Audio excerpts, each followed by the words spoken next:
Jesus Christ, that's a bipedal. Some kind of a bipedal humanoid. My name is Wade Hunter, and today we are going to talk about what phonetics expert David Paulides found in the wilderness that breaks every rule about what Bigfoot is capable of, and what he has been secretly speaking in these forests every time we walked through them.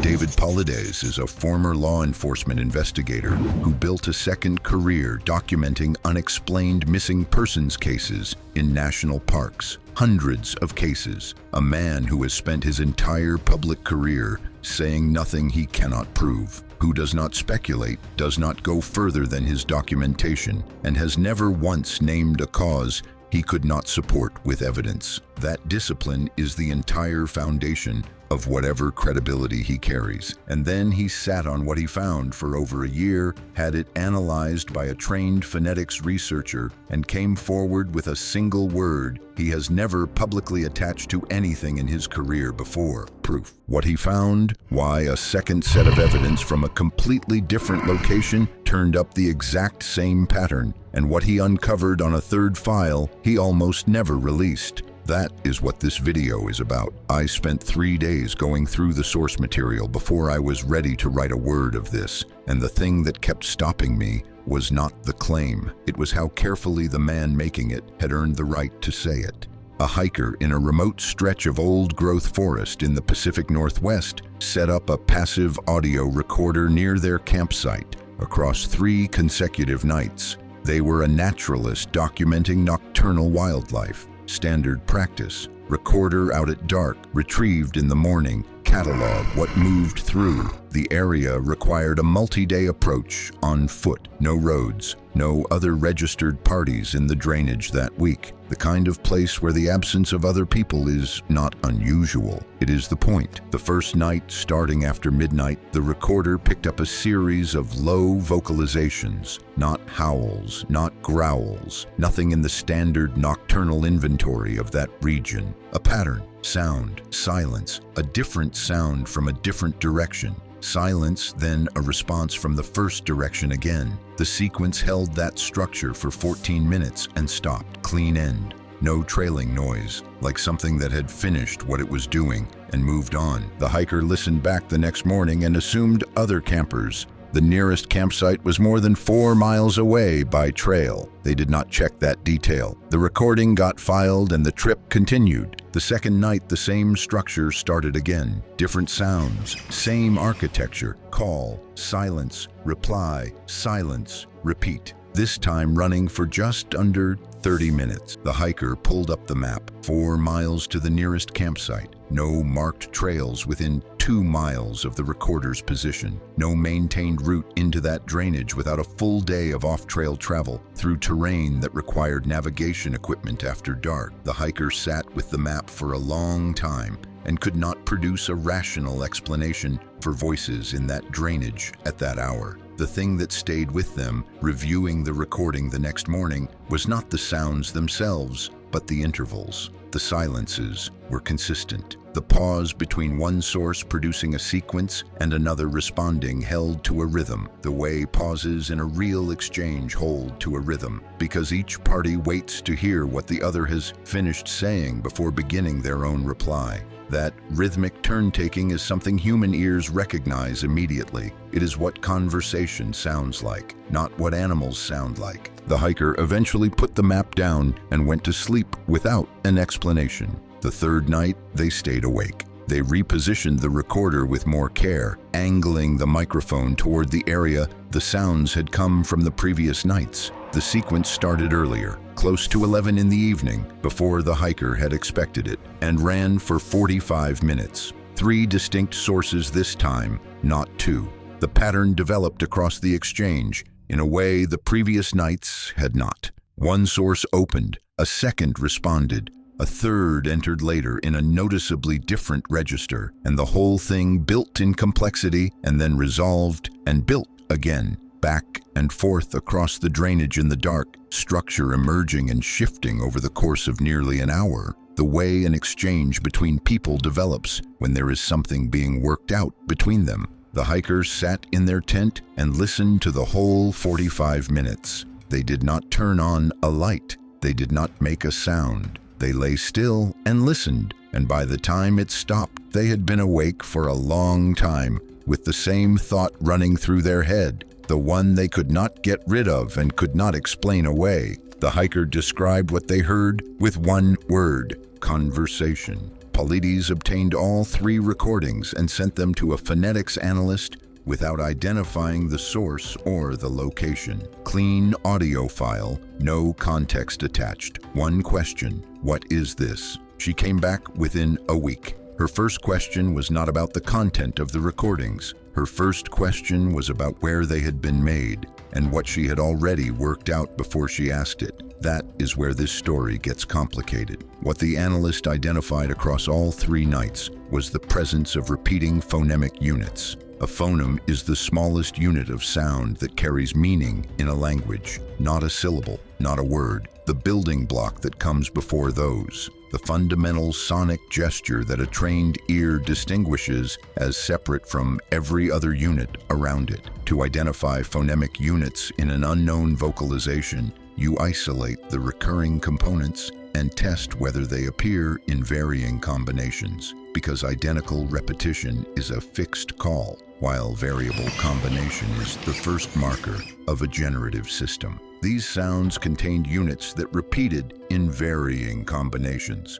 That is the hallmark of generative structure, the quality that allows a finite set of sounds to produce an infinite range of meaning. The distinction between a signal and a system.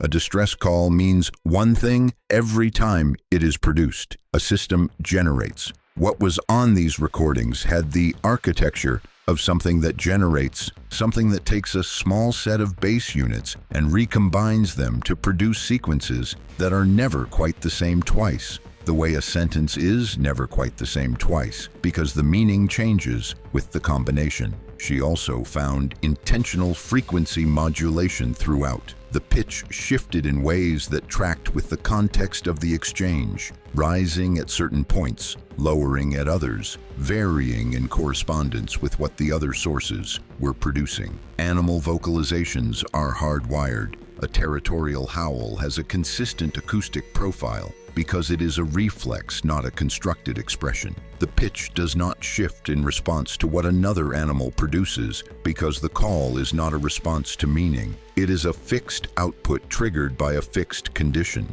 What was on these recordings did not behave that way. The variation was too structured, too contextually linked, to fit any instinct-driven model she could locate in the existing literature. She went looking for a precedent in bioacoustic research, in primate communication studies, in every adjacent field where complex vocalization has been documented. She did not find one. There was nothing to compare it to. That was when Paulides told her there was a second set of recordings. Different state, different time of year, different recorder, different person, no connection to the first hiker. She received the second set the same way, clean file, no context, one question. She ran the same analysis. When the results came back, she contacted Paulides before she filed her notes. She needed to know whether the 2 hikers had ever been in contact. They had not. They did not know each other existed. They had camped in different mountain ranges in different years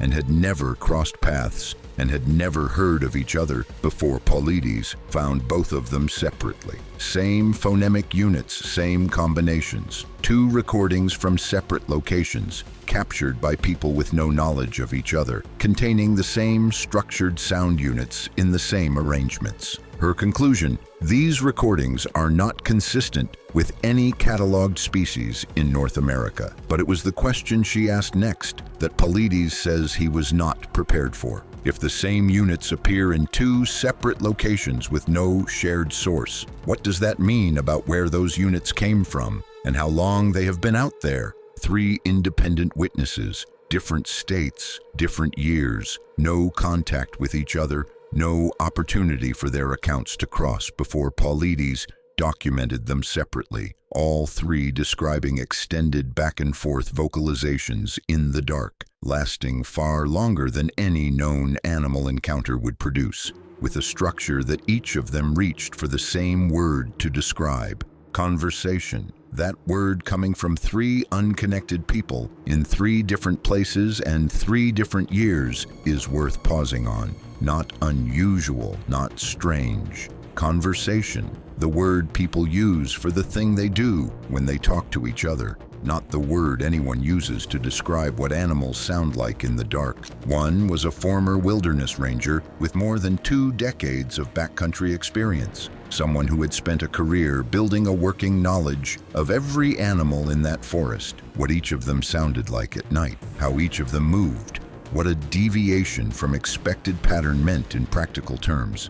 That kind of baseline does not come from books. It comes from thousands of hours in terrain most people will never spend a single night in. It comes from being the person who is called out when something is wrong in the dark and knowing, before the headlights hit it, what kind of wrong it is. For a person with that background, the bar for saying something does not fit is high. You exhaust every known category before you write classification unknown in an official document. This ranger filed an internal report. It was not released publicly. Paulides obtained it through persistent inquiry over a long period. The report describes vocalizations lasting over 40 minutes, a back-and-forth pattern between at least 2 distinct sources, and the structured quality that distinguished it from anything in the ranger's experience across more than 2 decades in the same district. The conclusion, in dry official language, reads in summary: not wildlife, not human, classification unknown. Classification unknown is not a phrase a person with that background writes, unless every other category has already been tested and rejected. It is the last option. It is what you write when you have gone through the entire list and come up empty.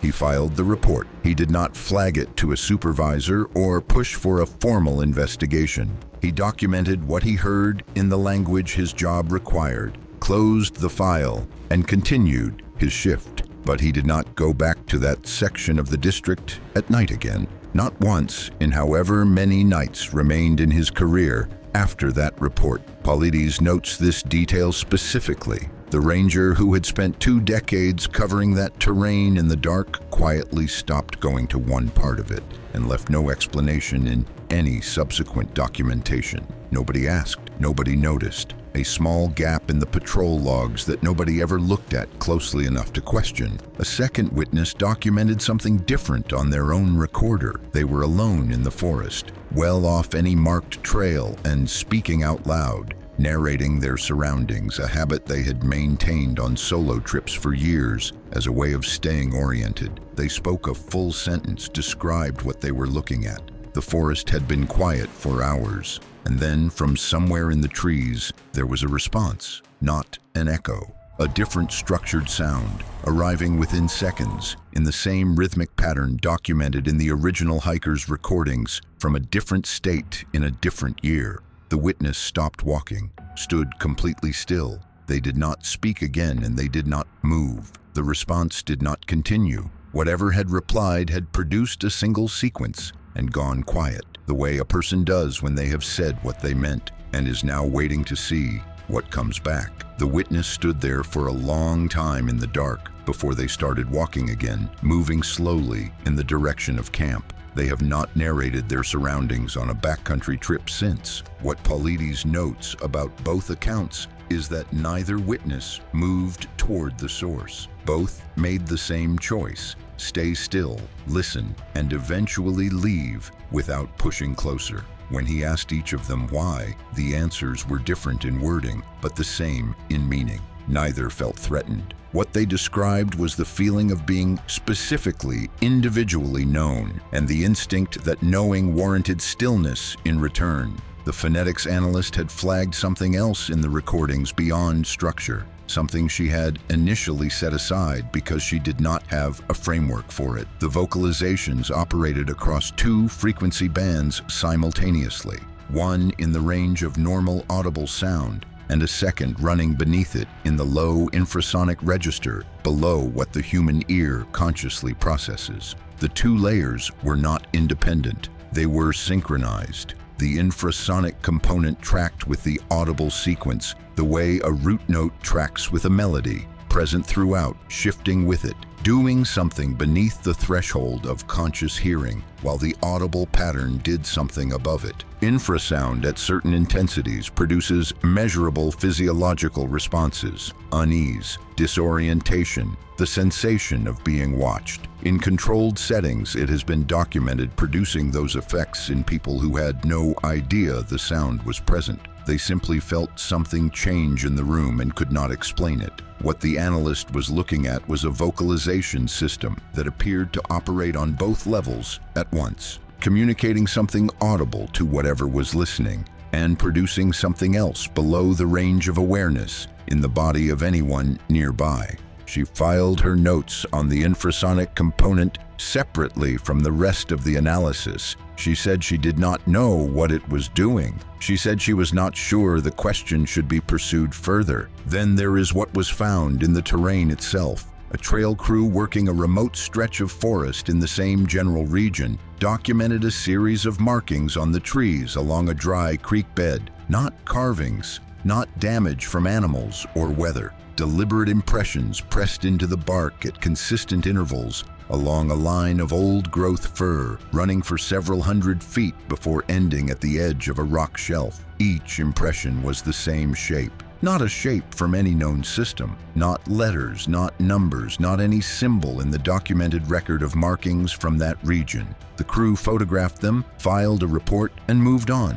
The photographs ended up in a collection of unclassified anomalies held by a regional forestry office. Paulides located them through the same persistent inquiry he had applied to the ranger's report. When he showed them to the phonetics analyst, she looked at them for a long time before she said anything. What she said was that the spacing between the impressions was not random, that there was an underlying pattern to the intervals. She would not go further than that in writing. One researcher decided to go further than anyone had gone. He was an independent acoustic analyst who had been following Paulides' work for years. He went into the field with the intent of doing something none of the original witnesses had done.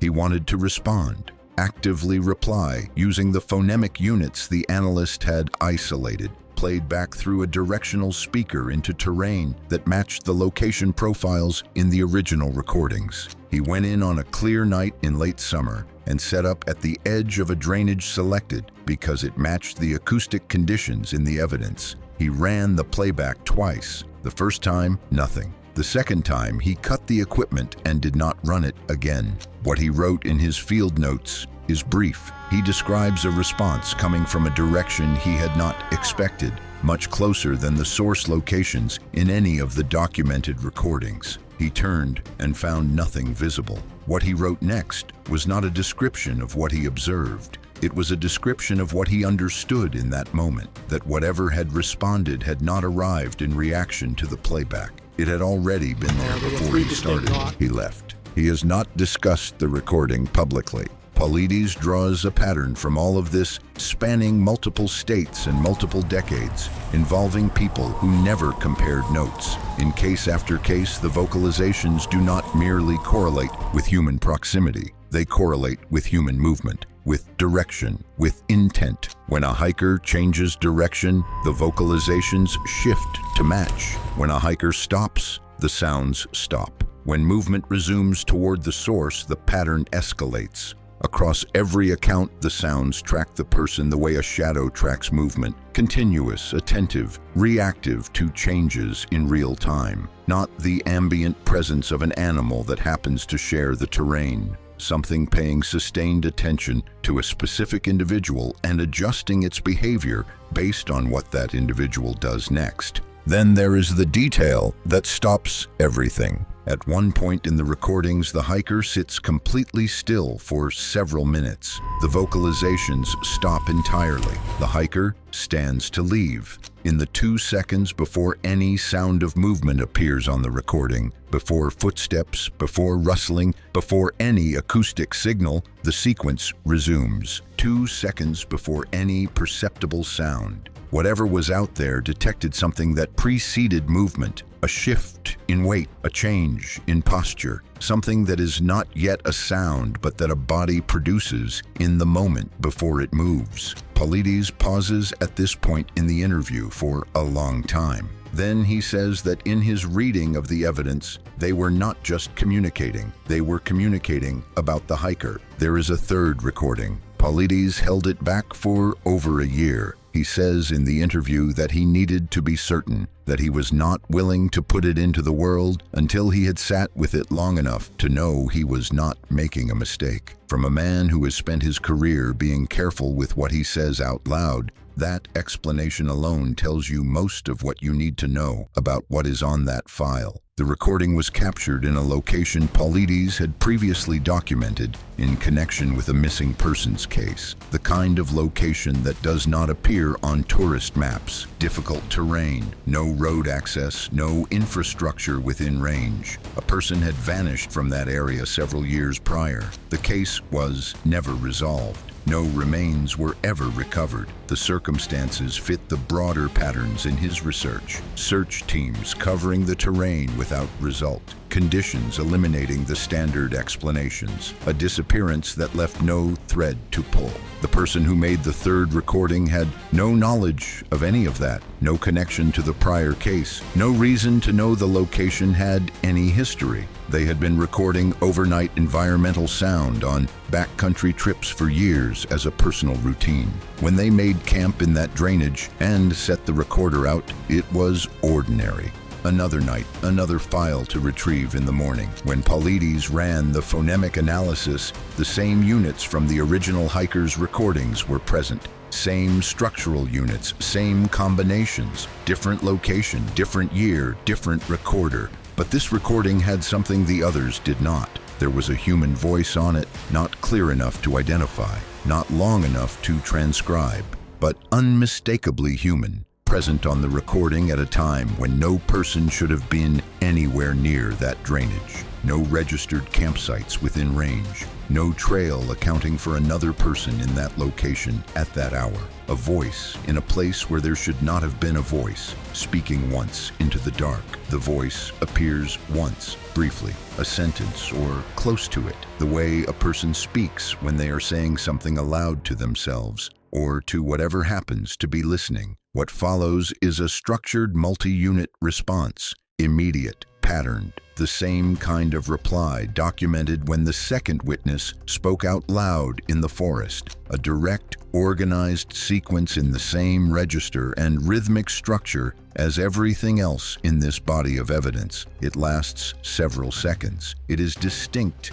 and clear in the audio. Whatever was out there had been using that communication system for the entire recording, and when a human voice entered the audio, it replied in the same system it had been using all along. The human voice does not come again after that response. Paulides describes listening to this recording for the first time. He says he played it through twice before he understood what he was hearing. The third time, he stopped the playback and did not write anything. He just sat with it, because a recording of a voice that spoke once and received a structured response and was never heard again is not just an anomaly in a body of evidence. It is a specific kind of document. And the question it raises about the person the voice belonged to, about what came after the recording ended, does not have an answer that anyone is going to find comfortable. The recording continues for the rest of the night and picks up only ambient forest sound. Wind,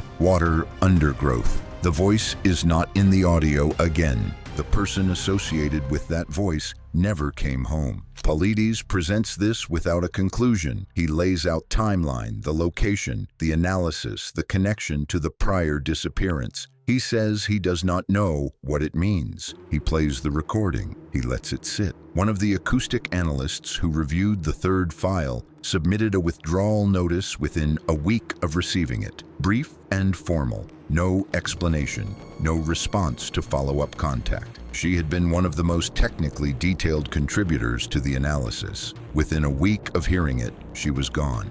the ranger who wrote not wildlife, not human, classification unknown in that internal report, requested early retirement shortly after filing it, years of eligibility remaining. He took a financial penalty to leave early. He has not spoken publicly about his time in those forests. Nobody has ever directly asked him about the report. He walked away from 22 years of work and disappeared from any record that can be found. 22 years in the same district, more nights in that terrain than most people will spend outdoors in a lifetime. He knew every sound that forest made, at every hour, in every season, in every weather condition that district could produce. He had been trained to categorize what he found, and for 22 years the system had held. Every sound had a source, every track had an owner, every anomaly had an explanation if you knew where to look and had been doing it long enough. And then one night, something was in that forest